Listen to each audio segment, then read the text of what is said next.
Welcome to Gonzo Builds. In this video we're going to take a look at the Workbee CNC 1000 by 1000 sized CNC from Makerstore Australia or Ooze Nest UK.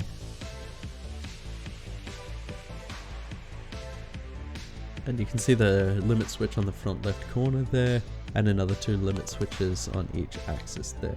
One next to the spindle and one next to the other stepper motor there.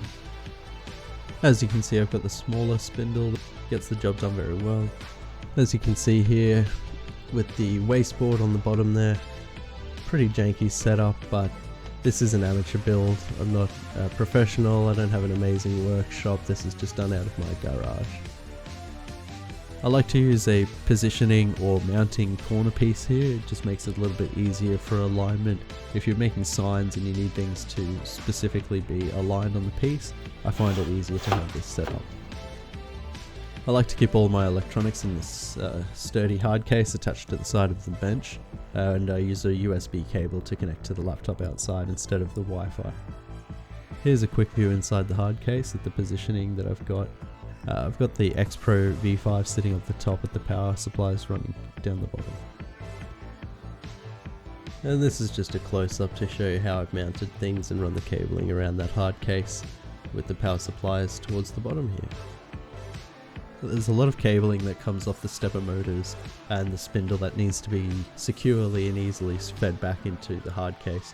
So I found it easier to run that all the way back to the corner here and then underneath the laptop into the side of the hard case.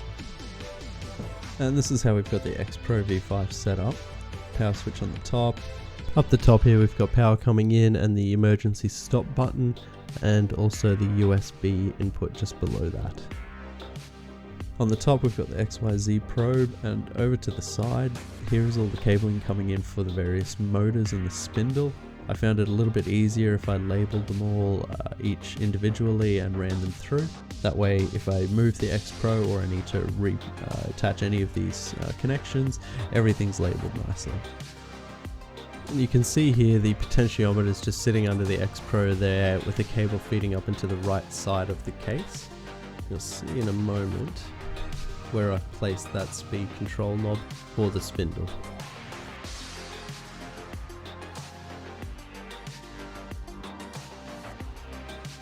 Nice and easy positioning of that speed control knob, and if you can just see on the top there the emergency stop button, easy access right at the front of the machine. All in all, there were better ways and cleaner ways that I could have done this, but this was just a beginner setup that I wanted to get through quickly so that I could start using the machine. After all, aesthetics aren't as important to me as actually getting pieces finished. Let me know in the comments if there's anything you spotted that I could fix or change to make my setup even better. Down the track I'll rebuild this table, make it into something nice, but for now this gets the job done and it doesn't need to be pretty. If you enjoyed this video and would like to see what I get up to with the CNC, like, subscribe, comment, all that good stuff, and I'll see you in the next video.